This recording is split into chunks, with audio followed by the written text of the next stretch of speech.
Hi y'all, this is Mora TV. I'm Mora. I do cosmetic and hair dye and hair experiments. And today I'm going to be giving you a 1-year update on how I removed henna from my hair.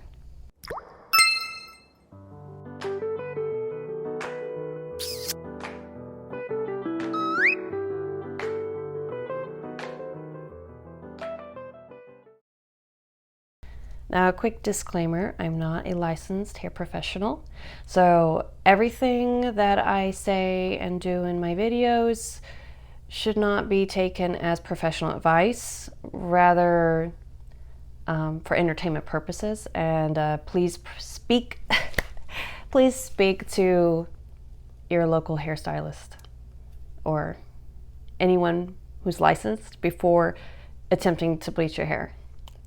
That being said, let's get started. So guys, it's been 1 year and about 4 months since I removed the henna from my hair, and I uploaded a 3-part, I guess you could call it like a little mini series on my YouTube channel, demonstrating and documenting what I did to remove henna.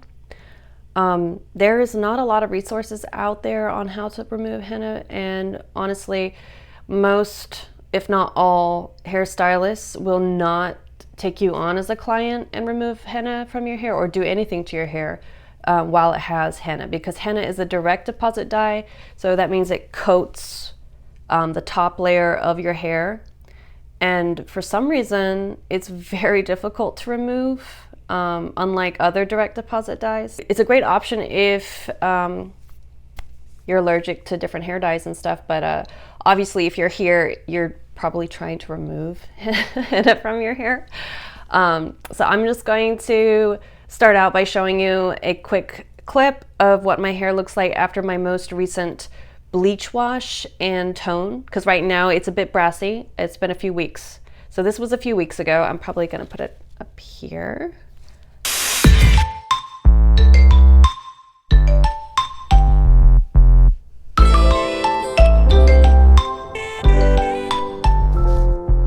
Okay, so as you saw in the clip, my hair is still very much intact and it's grown a lot. I'm very happy with the results that I did get. Okay, so now let's go over what worked and what didn't work. I'm gonna start out with my first video that I uploaded, and that was on vitamin C and oil treatments for like a fading sort of process. So I know this one is actually the most popular out of all of the videos, and I know why. It's because it's a very attractive idea to be able to remove the henna without a lot of damage, because everyone knows bleach, it's very damaging on your hair. If done right and carefully, you can have good results, but everyone is much more comfortable with the idea of something you can put on and just leave on for hours without worrying about it. Unfortunately, in hindsight, I think that the vitamin C and the oil treatments were pretty much a big waste of time. I wanted it to work too. It did fade it a little bit, but it wasn't like substantial enough to be worth your money and your time. A must for me is the color remover. So what I used was the brand called Color Oops, and it's a brand I've used many times. It's something I'm comfortable with. I wasn't sure if it was going to work on the henna, but as you see in the second video, I did the Color Oops. I did not follow the directions though. I used a hairdryer to apply heat over a cap. I think it comes with the cap. Anyway, I had put the Color Oops on, and then I used heat the second time around that I did it, and it worked really well. I'm not recommending that you do that, because obviously in the directions it says don't do it, but I'm willing to experiment on my hair and try all kinds of things, so I went ahead and did it, and it worked. It did work. It did pretty substantially lighten and fade the henna, which I really believe attributed to lowering the processing time I had to leave, the bleach on for. and that means less damage. The color Oops, they say, doesn't damage your hair. It does leave your hair very dry, and I know some people claim that it has damaged their hair. I didn't feel like it damaged my hair. I felt like it did leave it dry, but I was doing a lot of oil treatments at the time. And oh yeah, that's one thing I did want to mention. Sorry, I totally got off track.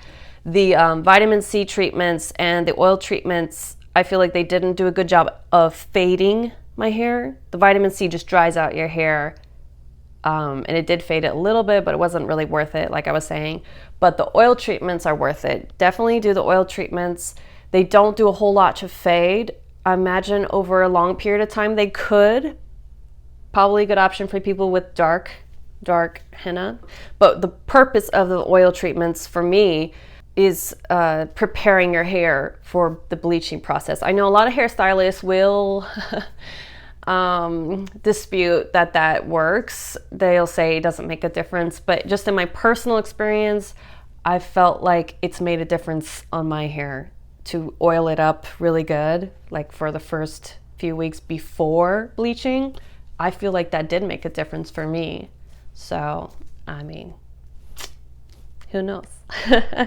So when it came to bleaching my hair, I was happy for the most part with how I did it. I did do it very slowly, and I know a lot of people were sort of disappointed. They were expecting like a bigger transformation, and I only got to like a level 8, and then I used the wrong toner on my hair, so it wasn't like, bam, you know, like a really great transformation.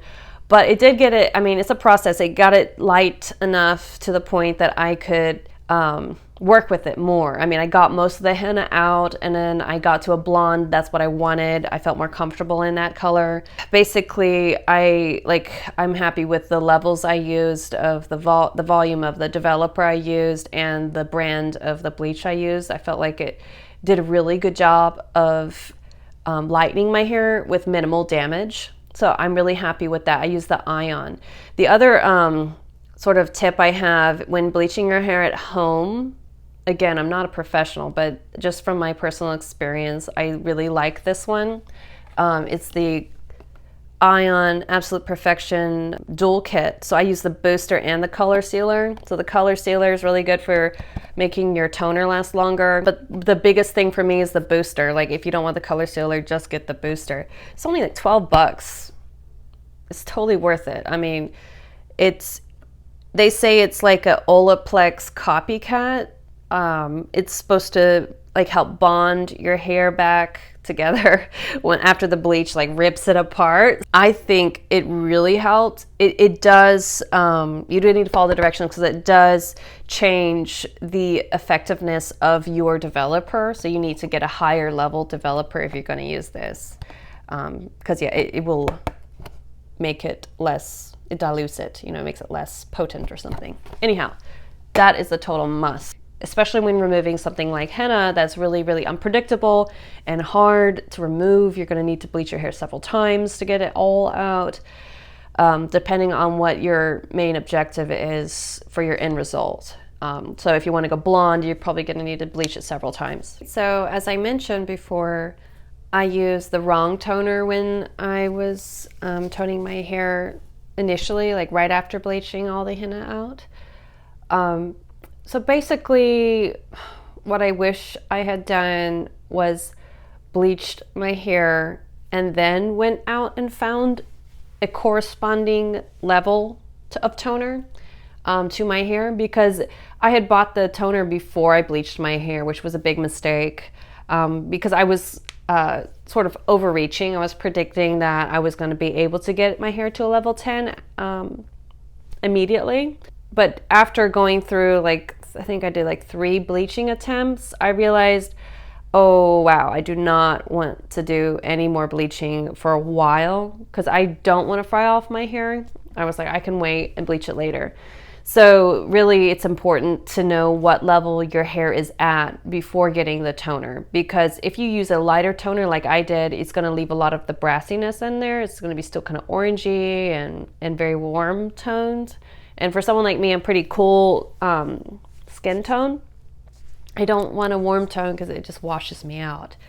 When choosing the toner, you need to get a corresponding number. So if your hair is at a level 8 or 9, you need to get either a 9 or an 8 or anything lower in range, because the higher the number, the lighter it is, and it's not going to cover all the brass. So you need to either get an equivalent number or lower.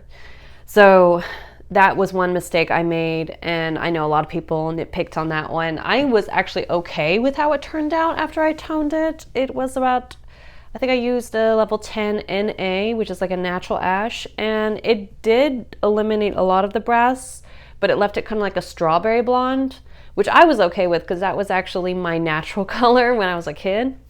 So it wasn't that foreign to me. I was like, this is fine. But yeah, if you really want to do it correctly, you should get the toner when you know what level it is. And you can look up the color wheels online. There's a lot of charts on the levels, and you can compare them and find out what level you are at, and then just get a corresponding number of the toner.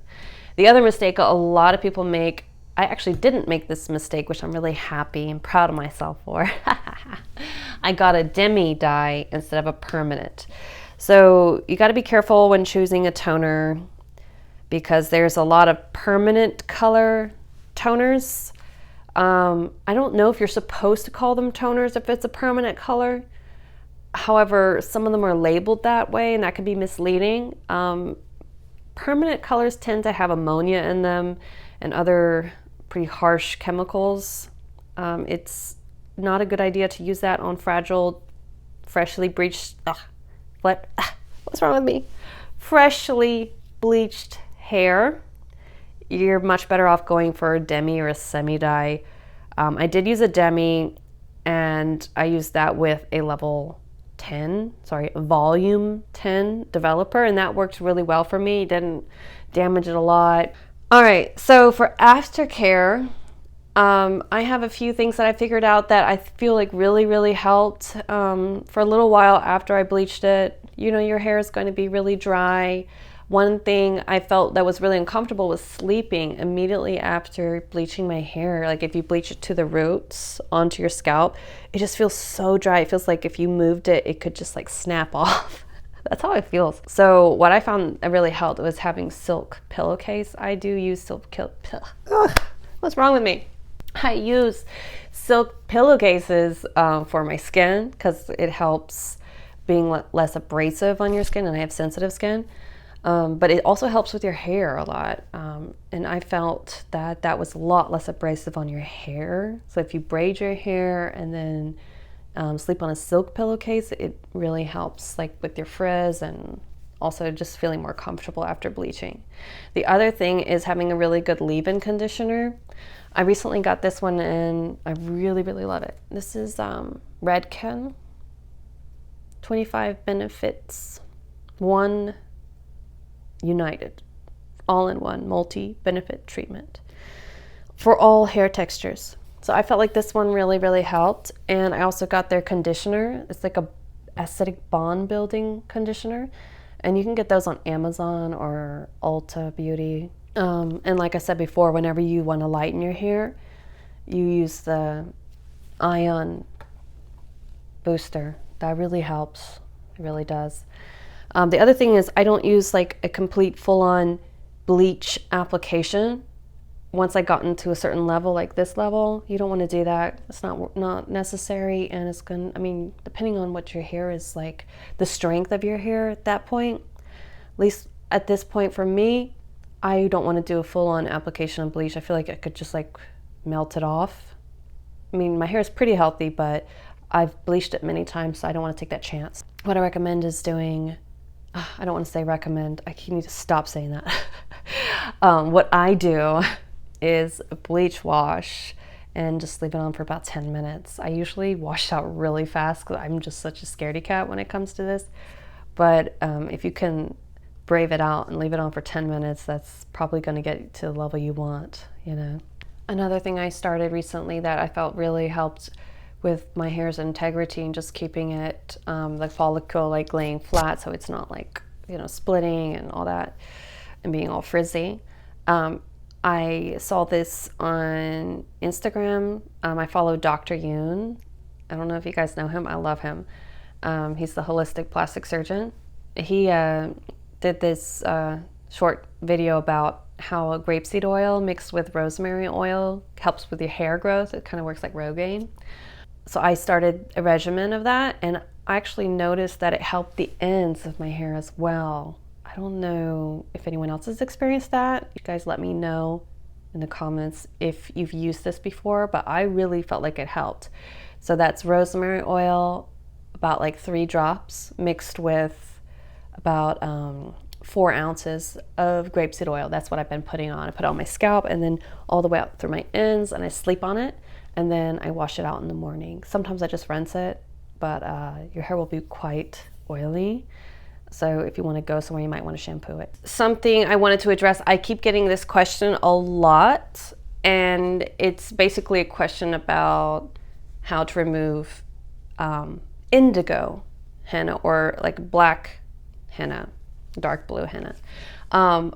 Like I said before, I can't give advice.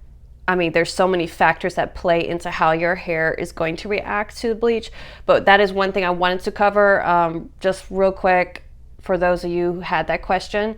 There's one thing I do know. This is not advice, but rather some information I think that could help you. Basically, henna reacts badly to bleach when it has heavy metals. So apparently there are some brands of henna. This is just based on my research that I've done on, on the web.